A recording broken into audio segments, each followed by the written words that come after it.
I-define natin yung meaning ng marriage.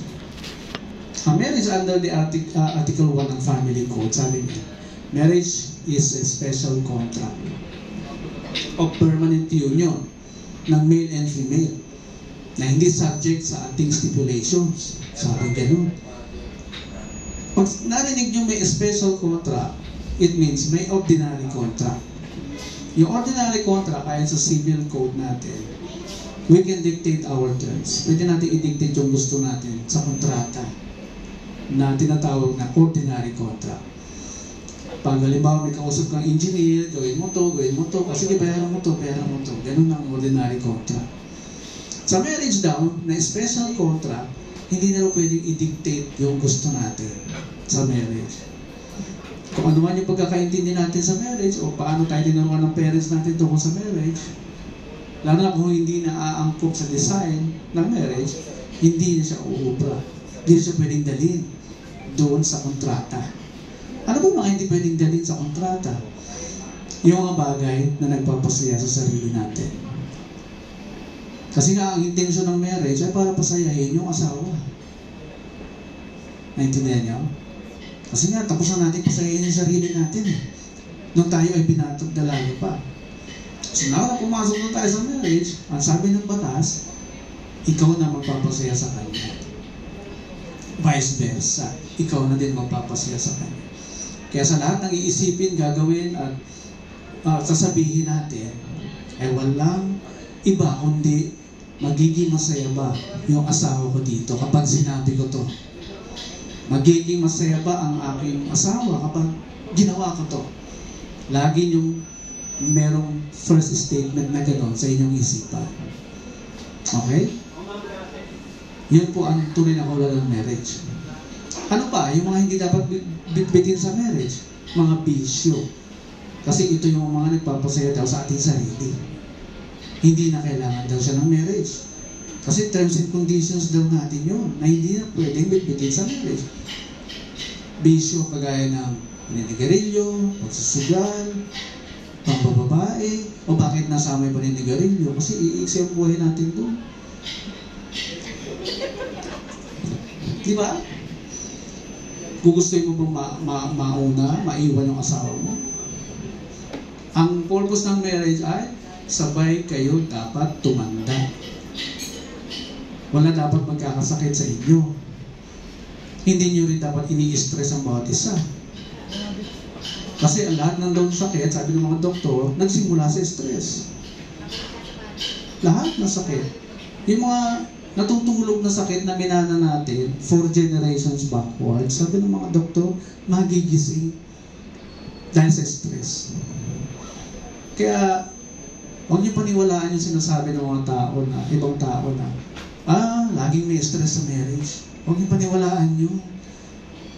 Kasi, pwede naman natin gustuhin na walang stress sa marriage natin. Tama, mali. Didesisyonan lang natin. Di ba? Ay, ayoko itong gawin kasi may stress asawa ko dito. Ay, hindi ko ito sasabihin kasi may stress asawa ko dito. So, alamin natin ano may mga hindi dapat sabihin sa mag-asawa. Napakalinaw nung sabi ng author ng marriage. Hindi pwedeng hindi natin isama yung author ng marriage. Yung decider ng marriage. Hindi pwedeng hindi isama. Ano ang sabi niya? Husbands, love your wives and do not be harsh to them. Pag sinabing love your wives and do not be harsh to them, bawal sa kanila yung masasakit na salita. Bawal sa babae yun. Gano'ng kakasakit ba yung hindi nila pwedeng marinig? Bawal sabihin sa asawa na mataba ka na. Bawal sabihin sa asawa na maalat yung luto mo. Bawal sabihin sa asawa na ang sagwa ng damit mo. Bawal sabihin sa asawang babae yung derecha. Harsh yun para sa kanila. Di ba, no? Sumugot po kayo, ayaw. Kung hindi, lagi kayo magiging victim ng verbal abuse sa inyong mga husband. Okay? Yan ang tendency kasi ng mga husband. Ano? Pag merong wife na hirap mag-submit sa husband, So, there's a tendency na laging may stress ang relationship. Okay? Paano naman, minsan naman kasi, paano naman magsasubmit yung babae sa husband kung wala naman direction yung husband? Because yung submission sa husband, hindi ito nangangahulugan na pagtitimpla mo siya ng kape, paglalaba mo siya, pagkagawin mo, nilinisin mo yung buong bahay. Hindi po yun yung submission sinasabi doon. Ayon sa pag-aaral ng science, yung goal ng husband, saan pupunta ang ating pagsasama? Sapat na ba yung kakain na lang tayo 3 times a day? Hindi sapat sa mga babae. Hindi ubra yun. Di ba, Clay? Kahit sinong babaeng nag-asawa, tanungin mo, hindi sapat sa kanila yung kakain lang kayo 3 times a day o sa kumpleto tayo, masaya tayo. Hindi. Darating ang point na maghahanap yan. Saan pa pupunta ang marriage natin? 20, 30 years na tayo, wala namang improvement na nangyayari sa pagsasama natin. Empleyado pa rin tayo dalawa. Di ba? Deep in our hearts, we have this desire to improve our life, tumira sa magandang bahay, magkaroon ng lahat ng luxuries of life. We feel that naturally.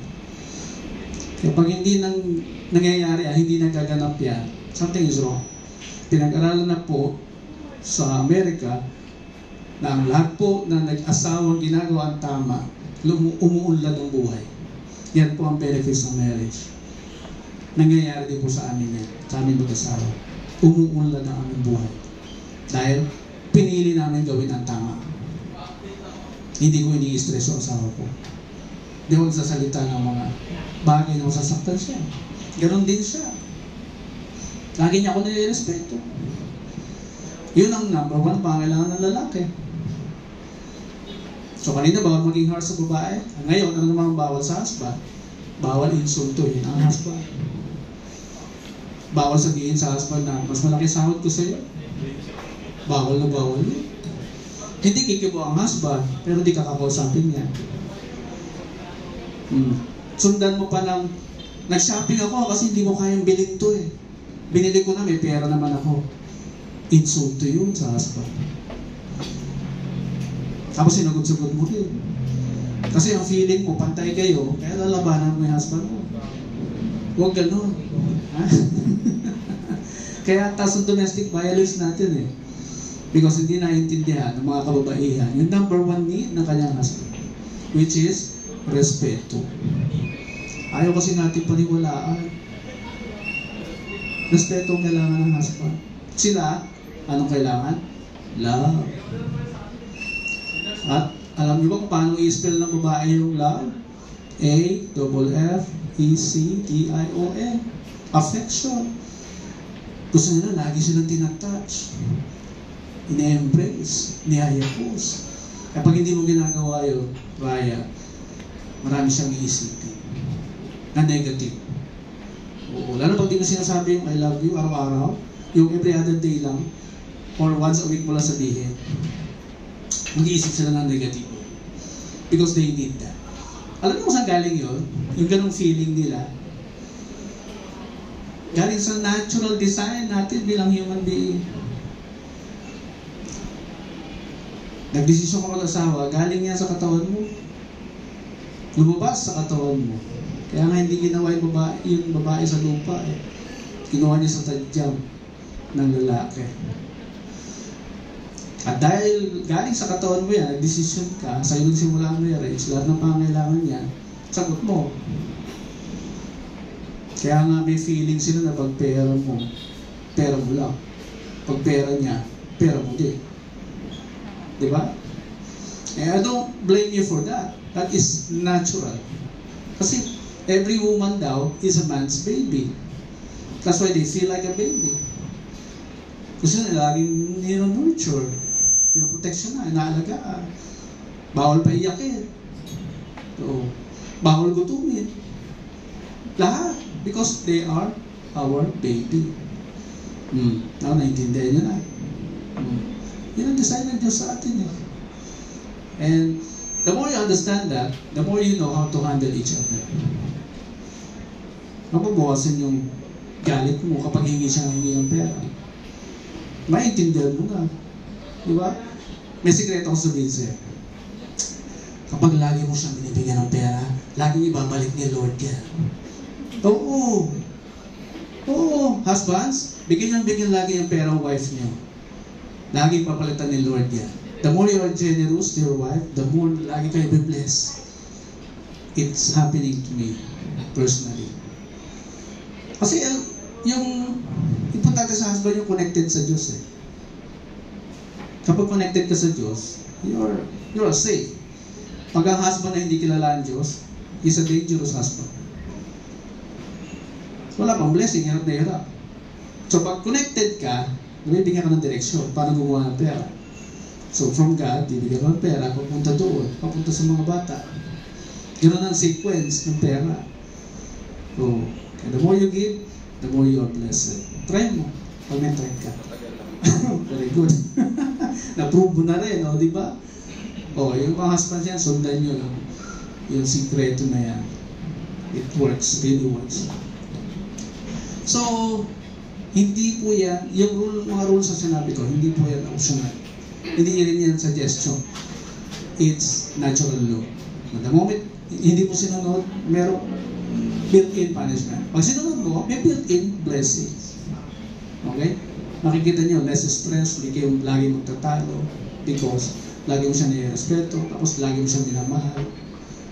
Lagi sweet ang inyong pagsasama. Wala magigising na stress or sakit sa inyo. Lalo kayong habang buhay. Diba yun naman ang desire natin? Diba? Mabuhay tayo ng matigan. Okay? So, baunin niyo po ang mga mensahe niya at siguradong mabibless ang inyong pagsasama. Meron lang po kaming pakiusap. Meron po kaming foundation na dumadayo kami sa mga mahihirap na lugar para magturo sa mga bata kung paano i-improve yung kanilang buhay. Ina-advocate po namin yung magpakalat ng kaalaman na sila ay may pag-asa. Kasi marami na tayong kabataan na mababa na nga yung natin, di ba? Sa survey. So, iniikot po namin yan para mag-seminar sa kanila. At the same time, mag-food, ang tawag na?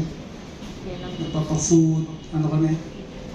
So, tinuturuan namin sa paano umangat sa buhay. Kaya nandiyan po yung mga software sa inyong tables. Malapit lang po kami sa inyo for tulong kahit anong halaga, wala pong problema. Sana po makatulong po namin kayo sa aming advocacy. So, congratulations sa inyong dalawa. Ryan and Clay. So, ituloy na natin. Tayo ulit kayo.